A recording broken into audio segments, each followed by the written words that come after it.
गोवा के बीच पार्टीज को लेकर खूब फेमस है, लेकिन इसी समंदर के किनारे बसे गोवा की एक और कहानी है। वो कहानी न किसी कसीनो की है, न किसी बीच साइड क्लब की। वो कहानी है समंदर किनारे रहने वाले मछुआरों की, उनके परिवारों की, उनकी परिस्थितियों की। जब भी बात गोवा की होती है तो सबसे पहले लोगों के दिमाग में बीच या फिर नाइट क्लब है, इन सब का जिक्र होता है। लेकिन यही गोवा एक और चीज़ के लिए बहुत ज़्यादा फेमस है, वो है मछली। मछली की जब बात आती है तो मछुआरों का जिक्र ज़रूर होगा, क्योंकि बिना मछुआरे मछली पकड़ी नहीं जा सकती। लेकिन इन मछुआरों की ज़िंदगी कैसे होती है, ये भी एक सवाल है। किन मुश्किलों से वो गुज़रते हैं, कैसी उन्हें परेशानियां होती है, क्या उनकी इनकम होती है, फैमिली को कैसे चलाते हैं, तमाम तरह के सवाल होते हैं जो लोगों के जहन में हैं। आज हम एक मछुआरे की बस्ती में पहुंचे हैं ये जानने के लिए कि आखिर उनकी ज़िंदगी चलती कैसे है। बरसात का मौसम हो उस समय उन्हें क्या प्रॉब्लम्स आती है, कितनी दिक्कतें वो हर रोज़ फेस करते हैं जब वो समंदर में उतरते हैं। गर्मी हो, सर्दी हो या फिर बरसात ही क्यों ना हो, मछुआरों की नजर सिर्फ समंदर की ओर रहती है। उनके घर में चूल्हा कैसे जलेगा, ये इसी समंदर से तय होता है। वैसे सुनने में तो आसान लगता है कि सिर्फ मछलियां ही पकड़नी है, लेकिन हकीकत कैसे अलग है, ये जानने के लिए हम पहुंचे गोवा के एक मछुआरों की बस्ती में। मच्छी पकड़ने को अभी देखो जून महीना का बंद होता है, जून जुलाई अगस्त रफ होता है ना, ऐसा बाद में उसका थोड़ा रिस्क है जाने का। अभी वो उधर ओड़ी इधर नहीं रखता है, वो कॉर्नर में लेके जाता है उधर वैसा। एक बार में कितनी मछलियां लगभग एक बार मिलता है, एक अभी झींगा का टाइम थोड़ा सीजन होता है, बाद में थोड़ा अगस्त में ख़त्म होता है ना झींगा, अगस्त में लास्ट एंडिंग ख़त्म होता है। ऐसा एक महीना का ऐसा अभी क्या होता है, थोड़ा मच्छी भी कम हुआ ना, अभी इतना नहीं मिलता है ज़्यादा। अभी बोट भी ज़्यादा हुआ, लाइट का अभी देख, लाइट इधर लाइट डालता है वो दंगर का नीचे इधर आगे उधर साइड में वो एलईडी लाइट डालता है ना, वो बाद में वो लाइट डालेगा, इधर मच्छी है ना वो भाग के उधर से जाता है। लाइट से हाँ बाहर जाता है ना, बाद में हमको तकलीफ है ना, आपको तो बारीक वाला मच्छी मारने को कुछ नहीं मिलता ना, तड़ी भी आता है थोड़ा, वो टाइम में हमको मिलता है ना। वो लाइट डालेगा, बाद में एलईडी लाइट डालेगा, बाद में वो उसका हम क्या कहेगा, बाद में वो बाहर जाता है। ऐसा ये लाइट कौन डालता है? एलईडी बोट का है ना, मच्छी मारता है वो बड़ा बोट, वो पर्सिंग है ना वो उधर बीच में। हाँ वो छोटा फिशिंग करता है नीचे, अभी उधर वो फिशिंग करता है वो बोट। समंदर किनारे बसे इन मछुआरों के लिए समस्याएं एक नहीं है। समंदर में उतरने से लेकर वापस आने तक कई तरह की चुनौतियों का सामना इन्हें करना पड़ता है। मछलियां पकड़ते हैं एक दिन में पूरी की पूरी? नहीं, वो आइस में डालता है, थोड़ा बुट्टी में उधर होलसेल में देता है मडगांव में। ऐसा। हाँ। तो आपके साथ आपके घर में कौन कौन है? 3 भाई है, माँ बाप है, एक चाचा जी। तो सब लोग जाते हैं? नहीं बाप नहीं जाता है, चाचा नहीं जाता, उसका थोड़ा प्रॉब्लम है, एज हुआ ना अभी। अब मैं और 3 भाई जाते हैं, बाद में आंध्रा वाला उधर पहचान वाला 2-3 आता है, हमारा रिश्तेदार का इधर 3-4, और उड़ीसा का रखता है। तो कब मतलब कितने बजे आप लोग सुबह निकलते हैं मछली पकड़ने? वो टाइम नहीं है, कोई टाइम नहीं, वो मच्छी मारने को टाइम, जाने का टाइम है, आने का टाइम नहीं। ऐसा जाने का क्या टाइम होता है? अभी देख, अभी हवा थोड़ा ज़्यादा हुआ ना, वो टाइम में ज़्यादा मच्छी नहीं मिलता है। वो क्या होता है, हवा से मालूम नहीं पड़ता है, अभी जाड़ी खींचने को प्रॉब्लम होता है।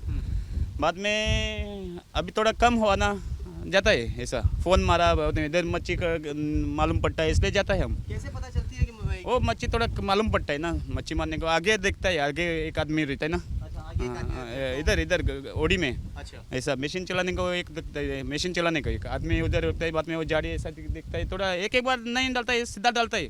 अच्छा। ऐसा थोड़ा लगता है।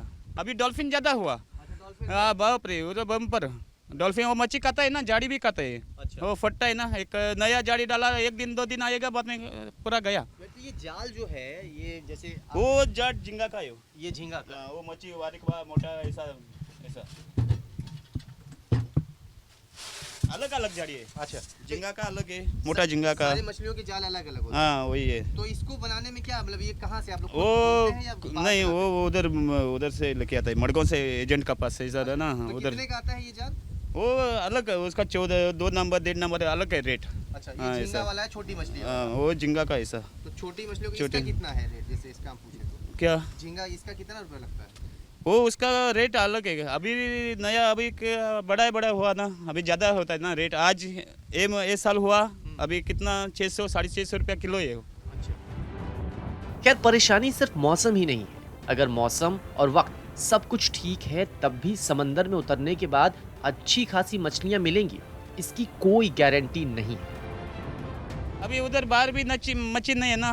अभी वो लाइट डालता है, बोट में लाइट डालता है। उतना पहला बहुत बार जाने का नहीं मिलता था, अभी बाहर जाने का पड़ता है। नज़दीक ना मच्छी नहीं है, वो लाइट डालता है ना, लाइट डाल के बाद में वो उसका उधर जाता है मच्छी। तो आप लोग मना नहीं करते लाइट डालने? क्या मना कर, अभी कोई बोलेगा क्या है, हम अकेला जाएगा, उसका ज़्यादा बोट है ना, आदमी ज़्यादा रहता है ना। अच्छा। ऐसा क्या क्या? अच्छा ये बताइए। हमको भी रिस्क है। देख अभी कैसा risk? अभी क्या होता है ना, बाहर चल के बात करते हैं। अभी देख क्या होता है। हमारा बोट में उधर बात किया ना ऐसा ज़्यादा, बाद में हमको एक रात को सुबह जाता है वो क्या होता है, एक तुम्हारा ठोका हमारा बात में हम गया ना, उसका स्पीड ज़्यादा है। अच्छा चाइना का इंजन डाला ना वो, अच्छा। चाइना की मतलब चाइना वालों ने यहाँ भी परेशान कर दिया। वही है ना, इंजन उसका भागता है ना, ज़्यादा है ना। अभी उसको कुछ बोलेगा क्या हुआ ऐसा बोलेगा, एक दो ओड़ी का जाएगा, बाद में बोट ज़्यादा रहता है ना, वो बोट में तुम्हारा साइड में आया, हमको ऐसा बीच में आया, डर गया, बाद में हमको चुप रहने को पड़ा ना ऐसा। अच्छा। और क्या क्या परेशानी होती है जब आप मछली मारने के लिए? मच्छी मारने अभी पहला मच्छी मिलता था, अभी वो मच्छी नहीं है। हवा हुआ बाद में वो क्या होता है, हवा ज़्यादा हुआ बाद में जाने को नहीं मिलता है ना। अच्छा। पहला क्या हवा नहीं जाता, बाद में नज़दीक मिलता था, 3-4 आदमी गया इधर मिलता था, छोटा बड़ी बोट में गया था ऐसा। अभी दूर पड़ता है जाने का, पेट्रोल भी ज़्यादा पड़ा है ना अभी। तो डीजल जो महंगा, पेट्रोल से चलता है डीजल? डीजल नहीं, पेट्रोल से। तो पेट्रोल महंगा हुआ है तो इस पर असर पड़ता है आपके? नहीं, पेट्रोल अभी क्या महंगा हुआ, अभी एक टांकी उधर से डंगर से जाके उधर आने का इसलिए 2000-2500 रुपये जाता है ऐसा। 20 लीटर मांगता है उधर डंगर का इधर आने का। मछुआरों की बस्ती में रहने वाले लोग भले ही आर्थिक तौर पर कमजोर, लेकिन दिल से बेहद मजबूत होते हैं ये मछुआरे। अपने घर का चूल्हा जलाने और शहर के लोगों के जायके का स्वाद बढ़ाने के बीच जब ये घर लौटते हैं तब भी जिंदगी आसान नहीं होती, क्योंकि यहाँ पर भी चुनौतियाँ इनका इंतजार कर रही होती हैं। एक मछुआरे की ज़िंदगी आसान बिल्कुल भी नहीं होती। ये आप इनके घर को देखकर अंदाज़ा लगा सकते हैं। ये एक कच्चा सा घर है जिसमें बरसात के मौसम में कई तरह के प्रॉब्लम्स आते रहते होंगे। इसमें एक सदस्य नहीं, घर के कई सारे सदस्य रहते हैं, कभी किसी घर में 10, किसी घर में 12। और ये एक तरह से आप किचन देख सकते हैं इनका, जहाँ पर कुछ लकड़ियाँ रखी हैं। गैस सिलेंडर से नहीं बल्कि लकड़ियों के सहारे और कोयले के सहारे ये खाना बनाते हैं। और ये इनका एक तरह से ओपन वॉशरूम है। हालांकि पानी की व्यवस्था पूरी तरह से है, लेकिन फिर भी जो कवर्ड एरिया है वो नहीं है, ये बिल्कुल ओपन है। तो पहले समंदर में उतरना, वहाँ पर लहरों के बीच मछलियों को पकड़ना, उस दौरान भी कई तरह की समस्याएं, और फिर घर आकर भी जो सिचुएशन है वो कुछ खास नहीं है। इसके साथ ही मछुआरे जिस टेक्निक से मछलियां पकड़ने जाते हैं, उसी कला के साथ मछुआरे समंदर के बीच खुद के साथ साथ खुद के सामान की भी सुरक्षा करते हैं। आज की डेट में फ़ोन तो सबके पास है, हम सभी लोग फ़ोन का इस्तेमाल करते हैं। लेकिन अगर आप नदी में या पानी में उतरते हैं तो क्या फ़ोन लेकर जाना चाहेंगे? जवाब आपका होगा नहीं, क्योंकि आपको भी पता है फ़ोन ख़राब हो सकता है। अब ये जो आप बैग देख रहे हैं, जिसको हमने आपको दिखाया, ये एक ऐसा चीज़ है जो हर मछुआरे के घर में मिलेगा। अब आप सोच रहे होंगे आखिर ये है क्या?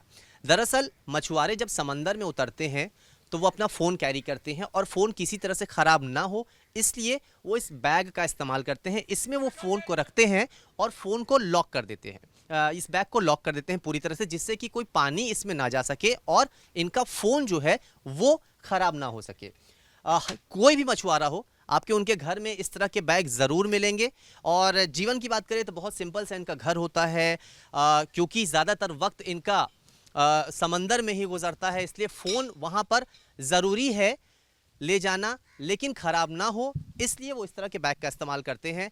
और जो घर की बात कर रहे हैं हम, बहुत छोटा सा घर होता है, बहुत सिंपल सा घर होता है, रहन सहन बहुत ही ज़्यादा इनका सिंपल होता है।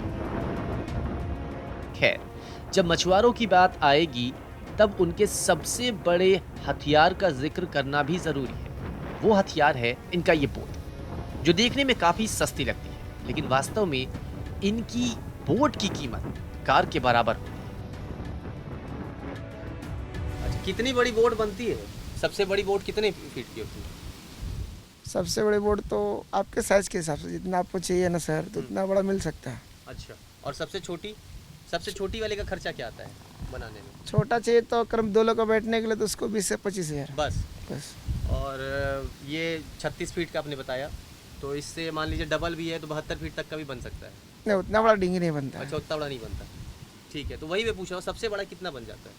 लास्ट मिनिमम 44 तक आता है। अच्छा, और उसका खर्चा कितना आता होगा? वो 7 लाख। इंजन सेम रहता है सब में दो कि नहीं, बड़े पावर बोट का के भी रहता है। अच्छा किसी का 9.9 रहता है, किसी का ज़्यादा रहता है। अच्छा। इस बोट को बनाना और खराब होने पर इसे रिपेयर करना भी आसान नहीं होता। बोट के रखरखाव के लिए इन्हें पैसे भी खूब खर्च करने पड़ते हैं और ये सब तय होता है मछलियों की बिक्री पर। अगर आप अभी जैसे गए हाँ। मछली मारने मारने तो को आपको कितना खर्चा आता है मछली मारने में?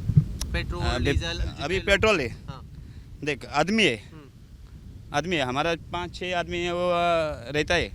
अभी यहाँ सीजन में थोड़ा अभी 8-6 आदमी जाएगा, उसका कुछ 500 रुपये एक दिन का छोड़ने को ना, छूटने को बाद में वो भी नहीं होता है। एक बुट्टी मिलेगा क्या होएगा, पेट्रोल का भी नहीं होता है ना। पेट्रोल का भी खर्चा नहीं ऐसा ना, अभी कुछ बाद में वो बेचता है, बाद में उसका हम उसको पैसा थोड़ा हमको कम करता है, उसको पैसा देता है, तो दूसरा बार आने का ना। हाँ। आदमी लोग वो सोचने को, वो आदमी आएगा हमारा भी पेट भरेगा ना, ऐसा। घर हो या फिर समंदर, कहीं पर भी इनकी जिंदगी आसान नहीं। समंदर के बीच अगर मछलियां ज्यादा पकड़ी गई और सभी बिक गई तो खुशी हाथ लगी, मछलियां नहीं पकड़ी गई तो सिर्फ मायूसी ही हाथ लगती है। और मछलियों को पकड़ने के दौरान भी इन मछुआरों को सामना करना पड़ता है उस मौसम का जो कई बार बेईमान हो जाता है। इस समंदर का जिसकी गहराई का कोई अंत नहीं, और उन बड़ी मछली पकड़ने वाली कंपनियों का जिनके बोट के आगे इन्हें कुछ खास हाथ नहीं लगता। वो कहते हैं ना कि बड़ी मछलियां अक्सर छोटी मछलियों को खा जाती है, कुछ ऐसा ही इन गरीब मछुआरों के साथ होता है। जो बड़ी बड़ी कंपनियां हैं, फिशरीज कंपनियां हैं, उनकी ओर से जिस तरह के स्टेप समंदर के अंदर लिए जाते हैं, उस वजह से कई तरह की परेशानियां इन छोटे मछुआरे जो हैं उन्हें हर रोज़ फेस करने पड़ते हैं।